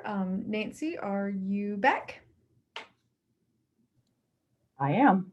All right, are you ready to start talking about resource records? Oh, sure. Let me share screens. All right. And let me see. Bear with me one second. Okay, so here's my screen. Can everyone see it? I got word that it was a little small, maybe, for the first part of what I was doing. So I've made the screen a little bigger. I hope that works. Please jump in and let me know if it still looks too small. So what we're going to do, I'm going to go back to home, and what I'm going to cover, we're from right now and clear through our session on Thursday, we're going to be discussing creating resources in our context, fundamentally finding aids. And we're going to start today with looking at the top level, the main descriptive area of the record. On Thursday, we're going to cover the components, the top containers and instances, and then rapid data entry and importing via spreadsheets. So just as a heads up, that is coming if you have questions in those areas, and we will get to that. So what I'm going to discuss in terms of the main descriptive areas, what I want to do first is sort of show you where we're going and what we want to ultimately create. and then discuss a little bit of the way ArchivesSpace is sort of some assumptions that it's making along the way in terms of how it was built and what it wants to preference when you create a resource record. And then I'll create one from scratch. We will look at the required fields in that. And then I will go back and show you how to create some being spawned from accession records, and we'll flesh those out a little further. And I got a half hour to do all that in, so I will try and go as slowly as I can, but please do put questions again in the chat, and we have 15 minutes at the end for Q&A on everything that we've covered today. So let me start first, and I'm going to show you. Yes? Before you dive in, could you make your screen a little bit bigger? Is that better? Yeah, that works. Okay. Thanks. So, well, as we go in, I've already generated from within ArchivesSpace. I took our Krispy Kreme Corporation records, and I'll use this for an initial discussion, and I've generated a PDF from it, again, to kind of give you a sense of, again, where we're going with this. This is generated based on the style sheet that's embedded within ArchivesSpace itself. This is a configurable style sheet that lives on the server, so you can edit this. At Getty, we've edited ours rather extensively to produce like a PDF output that you might want. Of course, PDF is only one potential output. You can dump it out as EAD XML, share it with other consortial groups or aggregators. You can dump out MARC records. You can do a variety of things to get the data out. And do keep in mind that ArchivesSpace is basically a big database. And it just gives you a nice staff interface to help put data in. And ultimately, what we want to get the data back out and share it, whether it's by or some other context. So keeping in mind, and Noah alluded to this earlier, there are a lot of fields. There's a lot that you can do with the system. That doesn't mean that you have to do that. There is so much valid and viable repository practice that the system, ArchivesSpace, has to be able to accommodate a wide variety of practice to make it usable, while still trying to enforce some sort of DAX compliance where we can. So whether it's legacy data that you've inherited, and even if you don't like the way that it is now, you wouldn't have done it that way if you started from scratch, you still have to accommodate it in the system. So there's a lot of flexibility here. So throughout, I'm not necessarily going to tell you, you must, unless like the system will not save unless you do something, then you must. But a lot of it is going to be, you know, your own choices. You heard Noah mention that there were things or fields that they don't use at Duke. There are other things that we do or don't do at Getty. There are other things entirely that you may or may not do within your own repository, and that's all fair. So I will try generally to show what the system can do. It's always wise for you and your own repositories to have your own accessioning and processing and manuals for saying, here's how we're going to use this system. And here are the fields. So here are the fields we're going to use. Here are the fields we're not going to use. So looking at this, so here's an example of some of the data once we're done that we should be able to get out. That repository record that I showed you in the overview that had some data in it, this is where it comes out. This is some of it that will come out in the final finding aid. It shows up in the XML as well. In this case, our style sheet produces a table of contents. And what we're going to be entering during the rest of our time today is data that would complete this summary information, potentially preferred citation, all of these notes. Clearly, I won't be typing all of this into the system, but this is an example of what it would produce. And scope and content notes. These can be as extensive as needed. Other notes within the system. And controlled access headings. I think I'll show you, a few might be linked. We will get into controlled access headings on day 3. So that would be next Tuesday, where we actually create some and then link them in. So that too will be coming. So this is sort of where we're going and what we're producing. Now, some other considerations. This is our same record within ASpace, and I'm going to open it up in view mode and just drill down in within here just a little bit. So this is the overall main part, descriptive part of the record where we'll be focusing our attention. And whatever's highlighted, that's what's open down here. And the navigation bar pertains to whatever's highlighted and open. If I drill down, this is one again that's fully fleshed out. So we have an overall main collection description record. We have various series. If I drill down, we have series, we have sub-series, and we start getting down into more detailed files that are associated with box and folders. Now, one thing I want to point out is that ArchivesSpace is fundamentally constructed in a way to emphasize the intellectual arrangement and description of content. So that's why over on this side, the more dominant side of the page is where you see the hierarchy as you drill down, where it's series, sub-series, file. And in this case, I want to stress that file is really an intellectual construct, not necessarily a folder. As you can see from these examples, we have a set of correspondence that's an intellectual file for a given date span, and it actually comprises 4 folders in a box. So this file does not mean a physical file. In some cases it might, but that's just pure circumstance. We're over here on this left side of the screen, we're talking about intellectual structure. File, you could have items. An item could be a single photograph. The item intellectually could also be a 500-page report. So and that 500-page report might have been in a binder, and it might have been rehoused into 4 folders. So the system makes a distinction between the intellectual description and arrangement and where you would physically go to locate that.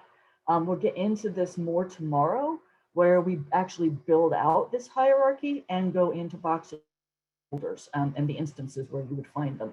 So again, there are other practices. I've seen a variety, but just to understand, this is what the system is kind of preferencing in its structure. So I wanted to start introducing that concept before we get to tomorrow. So we have this, and let's go in, and I'm going to go back. Now my screen's so big, I have to troll around a little bit more. And I'm going to make this a hair bigger. I'm going to go back to resources, and I'm going to create a new resource from scratch. I can either do it again from create here through the dropdown, or I can be where I am now in the browse menu and create a resource here. And I'll just click on that. So when a new resource opens, we have a number, as we just saw in the accession record, there was only one required field, which was the identifier.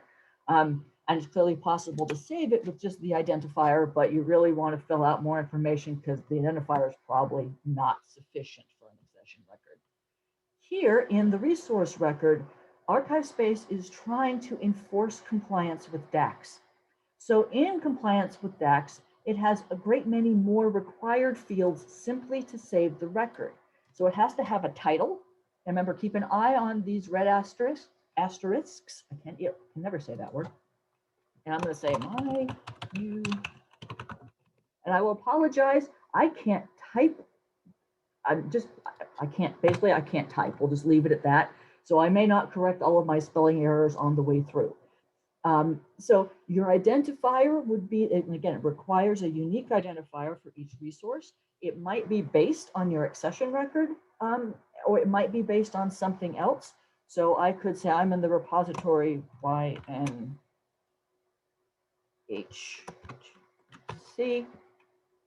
and this might be animated 1. It would be whatever your practice is. And as with an accession record, there are 4 potential fields. You could put things in a string in a single field, or you can parse them out. Parsing them out, of course, again, this is a database. So the more it's parsed out, the more you could sort and filter and do whatever else you need to. depending on how you enter the data. Level of description, again, this is interval. So I might say this is my collection. And again, these are, this is not we have controlled value lists. Some are configurable, some are not. This is not configurable. This is based on a standard. Resource type, I could say if I had like institutional records or government records, I might say records. If it was personal papers, I might say that. If it was a compiled collection, I could say that. And we'll get back to publish. If I don't get back to publish in this chunk of time, we'll get back to it hopefully in the Q&A. One of the things that's been required since ArchivesSpace version 2.7 is languages. This used to be down in the note field, note area. It's up here now, and it's required because DAX requires it. So I'm going to, what you can do is say, if this is the language of the materials being described in the finding aid. So if your original records are in, and there is a type down, you could pick Latin. You could do this. If you had, for example, multiple notes, there are different ways, multiple languages, you could do it in multiple ways. So I could do these, and I could do, let's see, Tagalog, and I could save it this way. The other way that I could handle this potentially is to clear some of these out. And I could language, I could say multiple languages. I could do add language note, and I could say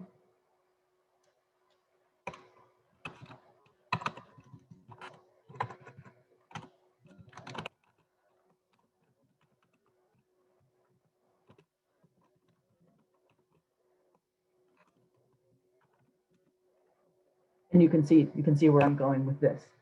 The other potential option is sometimes if you have a collection that's purely visual, oops, I didn't mean to do that, remove it. I could add another language, and I could instead say no linguistic content not applicable, because there might not be, there might be no text, it might just be purely images. So this too is an option. Dates are required. I'm just going to enter some dates. I'm not going to go into detail because Noah did that quite thoroughly and very well in his discussion of accessions. But again, these are subrecords. They all work exactly the same way. Whole might be 19 linear feet or cubic feet, whatever your measurement is. It might be in 24 boxes. I could, if I needed to, and I would really do this if you're planning to keep statistics on this or you really need to call it out in some other way. I could do part, and I could say 280 photographic prints. I could also say part is 23 gigabytes. Now at this point, if I try and save the record, I'm going to get some errors because I still haven't finished filling out the required fields. There are a couple more down in the finding aid data section. And if you try and save it with a field that's missing, if you click on the note, so in this case, if I click on language of description, it will take me down to that area. What the system also wants is the language in which of the finding aid itself. So before, the language of materials was the language of the records being described. This is the language of description, so it's the language of the finding aid. Again, it's got a great big ISO standard dropdown, but you can start typing ahead, English. And in this case, the script is required, Latin. And then at this point, I could save the record. So one other area I particularly want to point out before we move to spawning is, and we'll cover some notes and some inline tagging once we do spawning. But I want to point out this finding a data section. So EADID is meant to be a unique identifier, system-wide. So for example, where I am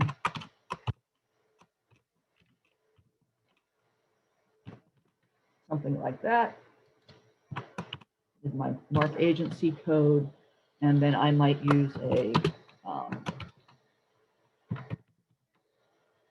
actual identifier. You could also just type in the name of your collection. It just needs to be uniquely identifiable. And finding a title, this might be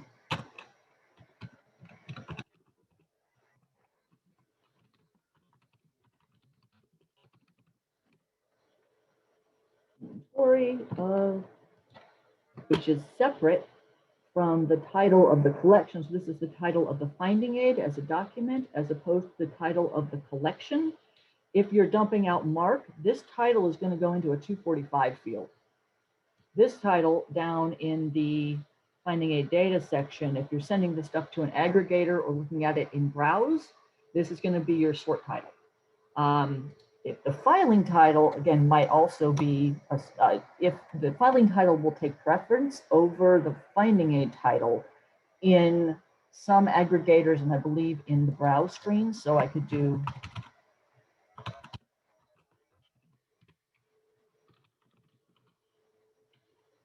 something like that, depending on how I wanted this to sort. You can add your descriptive rules, whatever's appropriate. If you needed a language of description note, as opposed, in addition to language of description, you could add it here. You could use a status. It might be under revision or in progress if you need to. You don't have to, it's a choice. And so we'll save this. And then at this point, as we'll get into a little bit more once I spawn a few records, we could add more notes. And clearly there are a wide variety of other things we could add to help describe this material that will again ultimately come out in both EAD XML and as a PDF or a MARC record as you need to. So I'm going to bounce back to our accession records for a minute and show you the other way of creating a finding aid from scratch. So I took the liberty, you will not see these two top accessions in your test instances. I went in earlier and made them to demonstrate a few specific things about spawning. So the idea behind spawning, I'm going to open up this particular record. So I had a scenario. This is only semi-made up. Half of this is based. Some of this is based off of real stuff, but it's based off of. They've been tweaked. So let's say I had a very large accession back in 1999 that comprised a bunch of records that I may or may not want to actually process in a single finding aid. The idea behind spawning is that you could take an accession record and spawn it into one or more resource records. So I could take this record, and if I go up here to spawn, I could spawn, I think there's a little bit of discussion about spawning an additional accession record. There's scenarios where that comes in handy, especially if you're getting, say, press releases every year. So you could just create a new accession each year for the next batch of press releases without having to retype everything, because a lot of the content might be repeated. But if I hit spawn for resource, what it's going to do is take this record, create a resource record out of it, pulling over a number of fields. The fields that appear when you spawn are actually listed in pages 53 and 54 of your workbook. But I'll show them to you once we spawn it over. It will also then put a link after we spawn between this accession record and the resource record.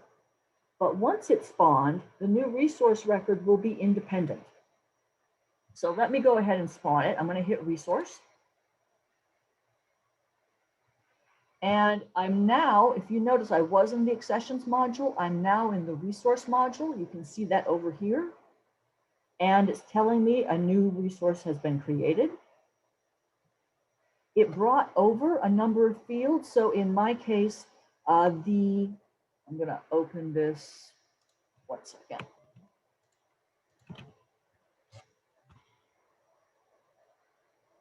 And I'm going to go actually back to accessions and view. So this was the accession record that we just spawned. It had a content description, condition description, provenance, a few other fields filled in, some restriction notes. It had 2 dates. It had a number of extents. I went ahead and put some agent links in. Again, don't worry about this. We will be discussing it on day 3, so next Tuesday. And because I just spawned it, there's a link in here now. Well, actually, this is different. The other accession that's in here was related to this one. So I have a link between those 2. And so when I spawned it, I'm now starting a new resource record. The title came over from the accession record. The identifier did not, because it did not assume that the identifier for the finding aid and the identifier for the accession should be the same thing. They could be, but they didn't want to assume that. So it wants to tell me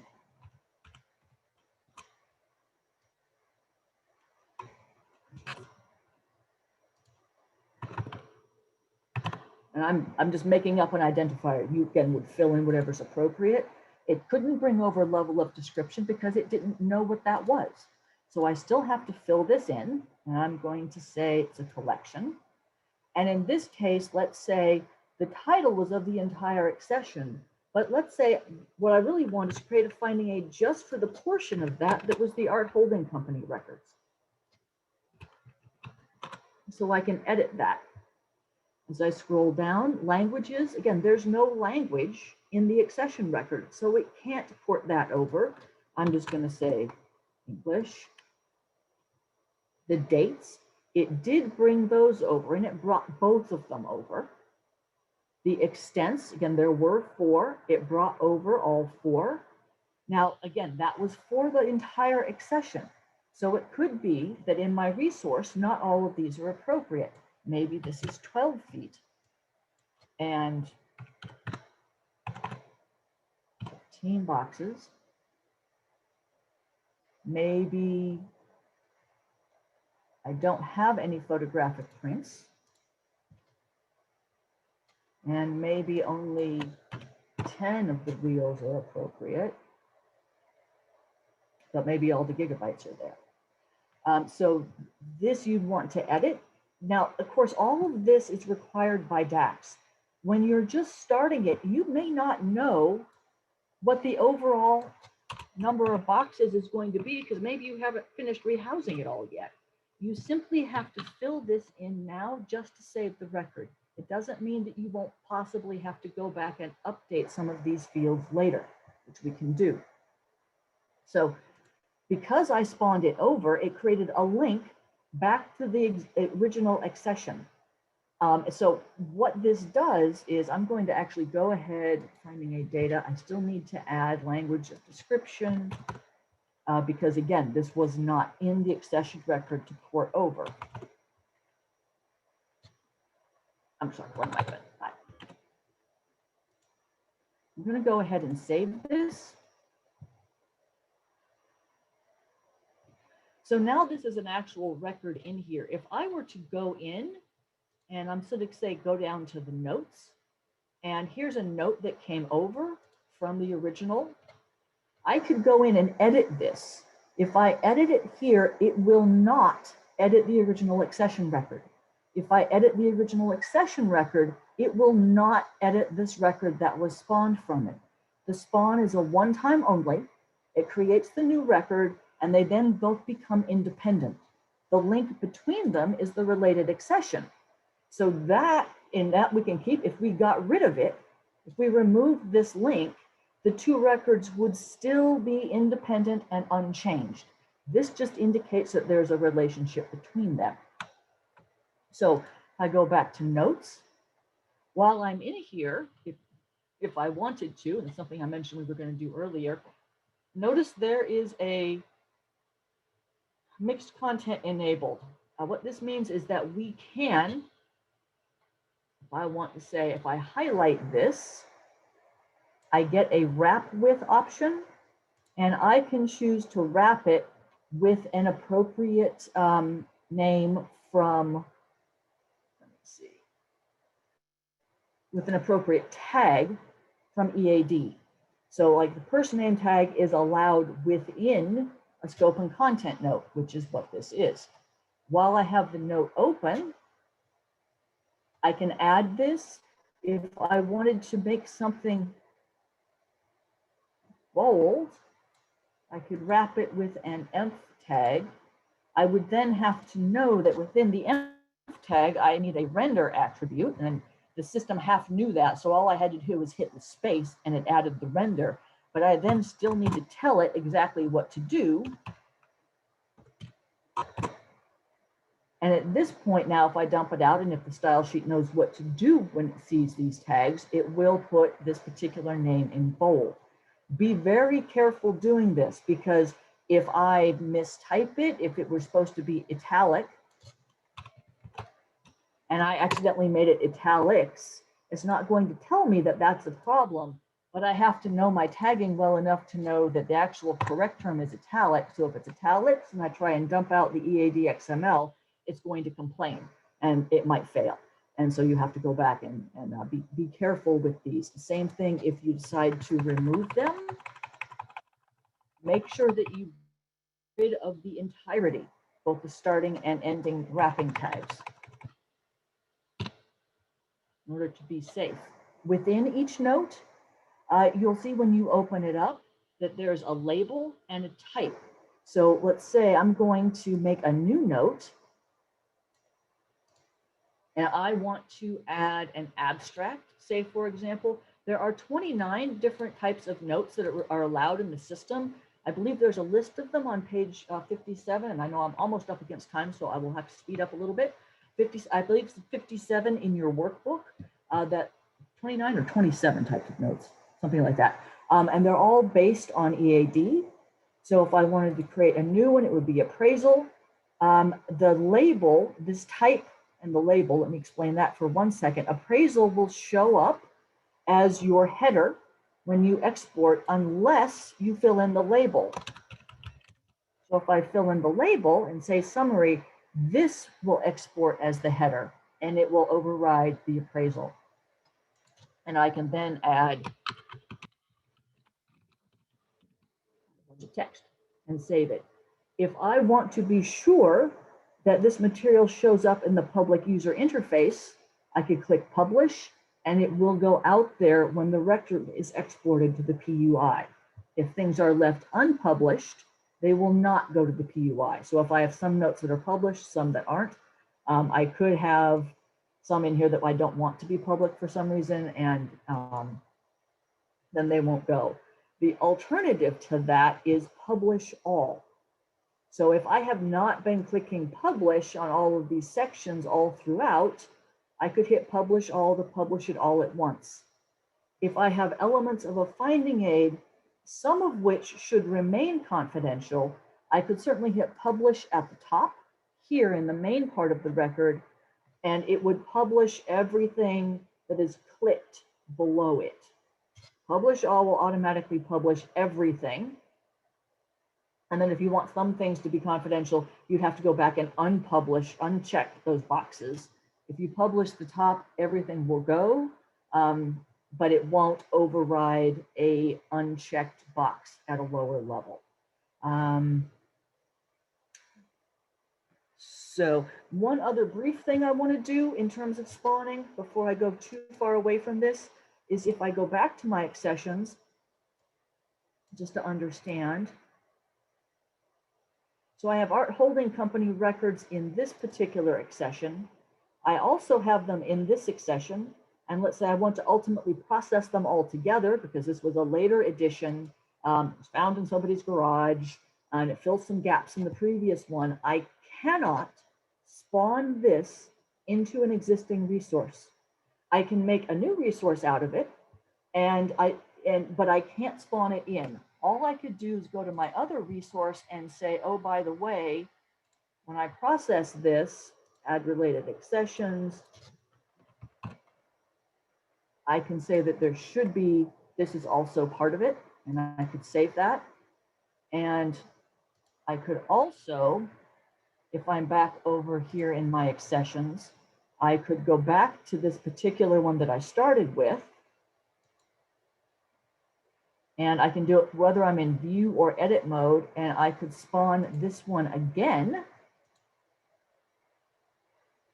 and say this time I'm going to be discussing, I'm making this part of the finding aid for the Getty family papers, and I'm just bear with me, I'm filling in enough just to save it.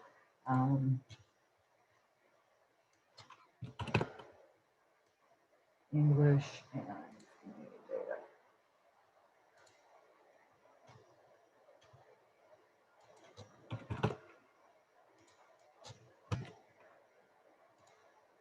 And if I save this, then I will have to do what I did before and go through and edit. I have to go down and edit my notes to make the description that came over from the accession more appropriate to what's going to be this finding aid.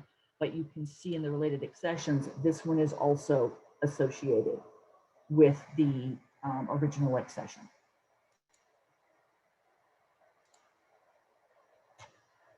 And if I go back to accessions, I don't know if some of you've noticed what I've done. I actually have two windows open for the same application, and I'm bouncing between modules a little bit. So you can do that. And if I look in here under view,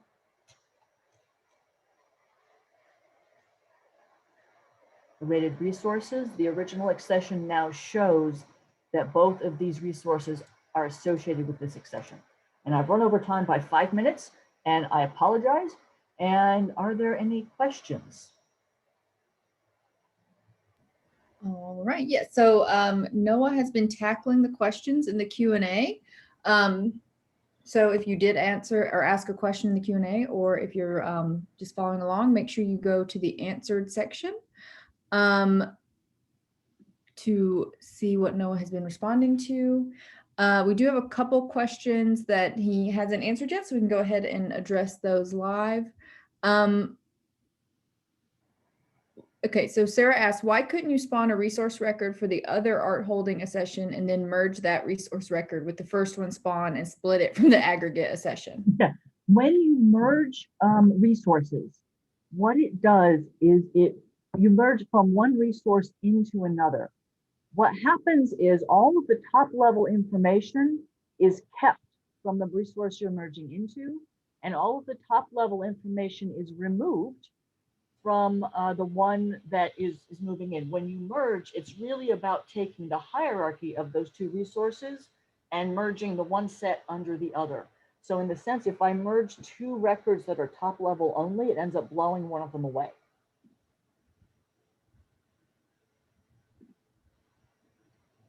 Thanks, Nancy. All right, and then we have one other question. Veronica asked, would anyone be willing to share links to their local description and processing guidelines that integrate ArchivesSpace? So if anyone is willing to share that and you want to maybe bring a link or something to Thursday's training, please feel free to do that. But I also recommend to everyone, if you're interested, at the bottom of your agenda, there's a link to the awesome ArchivesSpace GitHub. That's a community generated resource. So these are things that were developed by the community and submitted there. And manuals that different organizations have created are available there. And they're really great to refer to as you are creating your own internal manual and making your own internal decisions. And I can say I do know that the SAA Museum Archives section on the SAA website, they've aggregated a bunch of manuals, policies, procedures, all sorts of things on their section page. Some of our manuals are there. They need some updating at this point, I think. But there may be other examples. That's another place you could potentially go for examples, again, that you could extrapolate from and use as a basis for your own descriptive manual practices.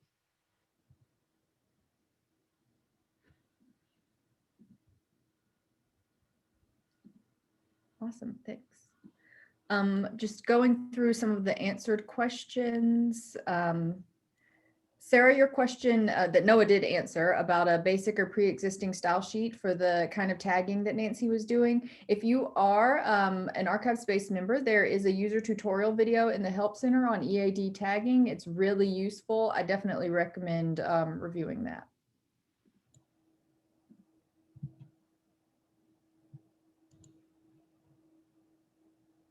I think just going through the Q&A, I think we're all caught up.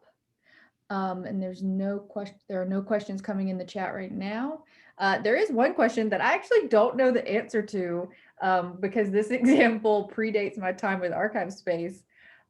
Was Jedediah Horcrux Congreve a real person? Yeah, I saw that. I saw that question. I'm pretty sure he's not a real person. I'm pretty sure that that was Brad Westbrook's brainchild because he was like one of the early founders of ArchivesSpace and created a lot of the sample data and was also really into fly fishing. And I think that's his legacy as like punishment to all future ASpace trainers to have such a ridiculously contrived name that we have to pronounce during trainings. And spell, when you can't type in the first place, trying to spell Jedediah Horcrux Congreve, honestly, that's kind of why I go with much simpler examples because I can't spell it. Yeah. Yeah, you have to spell it, type it, and pronounce it live. Yeah, and then of course Thomas points out in the chat which every time I hear it, I think about the Harry Potter reference to what a Horcrux is. So, all right, not a real person. All right, I think we are all done with the Q&A. We have about 6 minutes left, but of course we can wrap early if we're ready. Please keep in mind you do have 2 assignments, optional exercises that you can complete in advance of Thursday's training. Those 2 are to create an accession record. You can find the instructions for that exercise on page 47 of your workbook, and to create that single level resource record that Nancy went over today, and that's on page 61 of the workbook. So you can use the test instance provided that is included in the Google Drive, or if you have your own instance you'd prefer to do it in, that's fine. We're not going behind you and checking your answers or anything like that. That's yours to play in as you see fit. And then if you do happen to come up with any questions between now and Thursday, please do use that Google form on your agenda to submit the questions in advance. It'll help us sort of plan for time in the beginning because believe it or not, it's going to get more complicated on some of these days. So please do take that opportunity to create those records so that you can ask any questions that you have before Thursday. Anything else from the trainers before we wrap up for the day? Anything else you'd like to add or anything that I missed in terms of announcements? One thing I would add is if you're playing with your own test beds, we have in the Google Drive like a sample description 1 that's referenced in the exercises, and you can use that. But of course, this is your own test bed. So if you want to play with it and use your own data to basically do the equivalent of those exercises, this would be an excellent time to take advantage of the opportunity to play in the system and do that. So that's all I would add.